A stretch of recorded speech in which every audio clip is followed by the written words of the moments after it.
Hello, আসসালামু আলাইকুম everyone. Variety lifestyle blog থেকে সবাইকে জানাচ্ছি ওয়েলকাম। আমি ইসরাত আছি আপনাদের সাথে। চলে আসলাম নতুন আরেকটি ব্লগ নিয়ে। আফটার সো লং টাইম মনে হলো যে আপনাদের সাথে কিছু অ্যাক্টিভিটিস শেয়ার করা দরকার। তো সেই জায়গা থেকে চিন্তা করে আজকে আপনাদের জন্য একটি নতুন রেসিপি ব্লগ নিয়ে এসেছি। কি বলবো আর, এখানে আসলে এত বৃষ্টি, মানে গতকালকে থেকে বৃষ্টি শুরু হয়েছে, এখনও বৃষ্টি শেষ হওয়ার কোনো নাম নেই।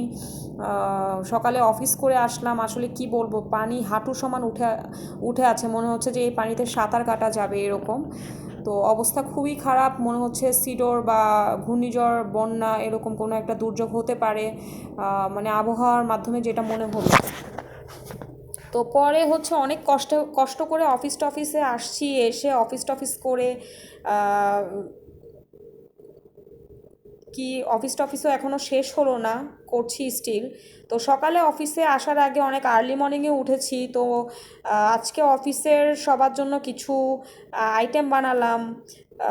তো মনে হলো, কারণ সবার রিকোয়েস্টে আজকে লাঞ্চ করব, ওই জায়গা থেকে চিন্তা করে এখানে আমি হচ্ছে আজকে পোলাও রোস্ট করার জন্য কিছু ইনগ্রিডিয়েন্টস নিয়ে নিয়েছি। দেখতেই পাচ্ছিলেন যে ওখানে প্রায় 1 কেজি পরিমাণ চাল, কিশমিশ, তারপরে হচ্ছে প্রায় হচ্ছে 20-25টি কাঁচামরিচ, সব কিছু নিয়ে নিয়েছে। এখানে ½ কেজি পরিমাণ পেঁয়াজ আমি বেরেস্তা করে নিচ্ছি, দেখতেই পাচ্ছেন। বেরেস্তা করে আমি এটি তুলে রাখবো।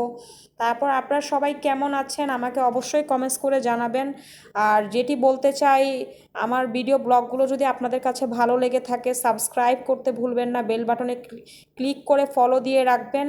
অ্যান্ড অবশ্যই কমেন্টস করে জানাবেন যে আমার ভিডিওগুলো আপনাদের কেমন লাগছে। আর টিপসগুলো ফলো করে আপনারা নিজেও রান্না করে ট্রাই করতে পারেন, অ্যান্ড কেমন লেগেছে সেটিও কমেন্টস করে জানাতে পারেন। তো আজকে হচ্ছে দুর্দান্ত হচ্ছে একটি রেসিপি নিয়ে এসেছি। অনেকেই অনেকভাবে রান্না করেন জানি। তো হচ্ছে যে এখানে আমি বেরেস্তার, দেখতেই পাচ্ছেন যে বেশিরভাগ অংশ আমি তুলে নিয়েছি, আর কিছু যেটা আমি রোস্টের জন্য আসলে এখানে ইউজ করব। তো আমি এই তেলের মধ্যেই হচ্ছে আমি চিকেনগুলো দিয়ে দিয়েছি। এখানে হচ্ছে আমি দেশি মুরগি নিয়েছি, পুরো একটি দেশি মুরগি নিয়ে নিয়েছি।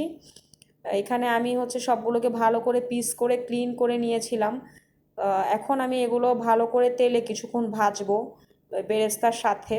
তো আপনারা কে কীভাবে রান্না করেন? এখানে প্রায় একটি না, দুটি মুরগি নিয়েছি, কারণ মানুষ অনেক বেশি তো আজকে।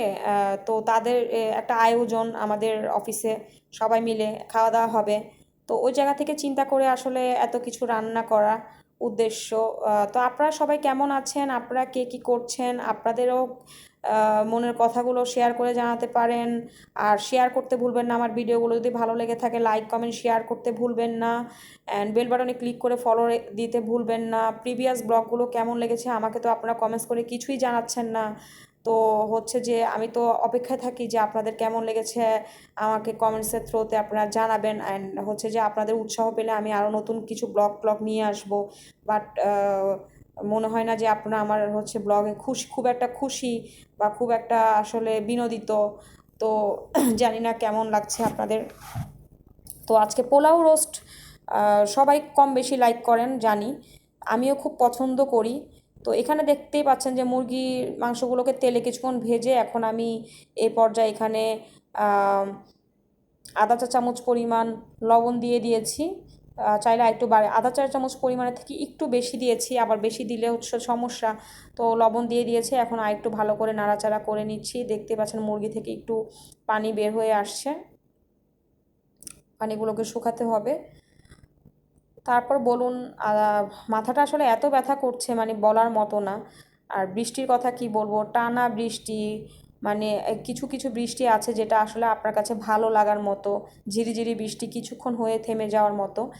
আর এখানে দিয়ে দিচ্ছি, দেখতেই পাচ্ছেন যে আপনার আদা বাটা ½ চা চামচ, আর হচ্ছে আপনার রসুন বাটা 1 চা চামচ। এখানে রোস্টের মধ্যে আদা আদা আদা বাটা বেশি দেওয়া যাবে না, তাহলে একটা আদার স্মেল আসবে, খেতে খুব বাজে লাগবে। আর আপনারা তো জানেনই চিকেনের মধ্যে আসলে আদা বাটাটা খুব একটা ইউজ করা যায় না। আর এখানে দেখতেই পাচ্ছেন যে এখানে আমি রসুন বাটা দিয়ে দিচ্ছি প্রায় 1-1.5 চা চামচ পরিমাণ। আপনারা কে কীভাবে রোস্ট রান্না করেন সেটি আমাকে কমেন্টস করে জানাতে পারেন। তো বৃষ্টির কথা কি বলবো, ঝিরিঝিরি বৃষ্টি তো সবারই কম বেশি ভালো লাগে। কিন্তু আমাদের এখানে এমন পরিমাণ বৃষ্টি হচ্ছে, যেটা কালকে বিকাল থেকে শুরু হয়েছে, স্টিল কন্টিনিউয়াস সে বৃষ্টি চলছে। তো বৃষ্টির যে অগ্রগতি দেখে মনে হচ্ছে যে আপনার বন্যা বা হচ্ছে বন্যা হয়ে সব কিছু ভেসে যাবে। আপনি জানেন না যে আপনারা জানেন না সকালে অফিসে আসতে এত কষ্ট হয়েছিল, মানে যেটা আসলে বলে বোঝানোর মতো না। ভিজতে ভিজতে অফিসে আসতে হয়েছে, যে কারণ হচ্ছে বুঝতে পারছেন যে কর্পোরেটে যারা জব করে তাদের প্রতিদিনই আসলে মাথার মধ্যে একটা প্রেশার থাকে যে অন টাইমে অফিসে যাওয়ার ব্যাপারটা। তো হচ্ছে যে অফিসে অনেক কষ্ট করে আসলাম 3 বার 2 বার। এখানে আমি দেখেন দিয়ে দিয়েছি হচ্ছে রাঁধুনি মশলা, রাঁধুনি রোস্টের মশলা ছিল। তো রাঁধুনি রোস্টের মশলাটা দিয়ে দিতে দেরি, বাট একটা দেখুন কি ফ্লেভারফুল একটি কালার এসেছে, যেটা হচ্ছে আপনার রোস্টের টেস্টটাকে আরও বাড়িয়ে তুলবে। তো কে কীভাবে রান্না করেন কমেন্টস করে জানাবেন। আমি তো বেসিক্যালি এভাবেই রান্না করি, আমার খুব ভালো লাগে। তো তারপর যেটা বলছিলাম যে আপনার সকালে ফার্স্টে ঘুম থেকে উঠেছি অনেক আর্লি, উঠেই হচ্ছে এই রান্না বান্না এগুলো করছিলাম। এখন আমি এই পর্যায়ে দেখুন মাংসগুলো তুলে ফেলছি একটু আলাদা করে। মাংসগুলো অলমোস্ট হচ্ছে বেশি সেদ্ধ করা যাবে না, বেশি সেদ্ধ করলে হচ্ছে আপনার সব গলে গলে যাবে, কারণ আপনাকে তো এটা আবার হচ্ছে পোলাওর সাথে মিক্স করে দিতে হবে চালের সাথে। তো সেক্ষেত্রে হচ্ছে আপনার বেশি ক্ষণ চুলায় রাখা যাবে না। আমি জাস্ট কিছুক্ষণ রেখে আমি মাংসগুলোকে জাস্ট হালকা ভেজে তুলে ফেলছি। এই তো আমার মাংসগুলো দেখতে পাচ্ছেন, কালারটা জাস্ট এত সুন্দর, মানে এখনই মন চাচ্ছে খেয়ে ফেলি, কি বলবো আর। তারপরে যেখানে ছিলাম, সকালে ঘুম থেকে উঠলাম, উঠে রান্না বান্না করছি, অনেক আয়োজন করলাম, করার পরে যেটা করলাম যে কোনো রকম রেডি টেডি হলাম, কারণ দেরিও হয়ে যাচ্ছিলো যে অফিসে তো অন টাইমে আসতে হবে, বৃষ্টি বাদল এগুলো তো আর কেউ দেখতে যায় না।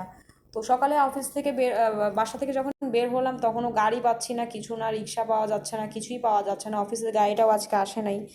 তো অনেক কষ্ট হলো, 2 বার 3 বার করে গাড়ি চেঞ্জ করতে হলো। আর গাড়ি চেঞ্জ করাটা তো বড় বিষয় না, বিষয়টা হচ্ছে ছাতা নিয়ে বের হওয়ার পরও এমন ভিজে গিয়েছে, মনে হচ্ছে যে গোসল করে বের হয়েছে এরকম, মানে গোসল মানে বৃষ্টিতে ভিজে গিয়ে যে অবস্থা হয়েছে। এই তো আমার চিকেনগুলো আমি তুলে ফেললাম, দেখতে পাচ্ছেন এগুলো আমার রোস্টের চিকেনগুলো।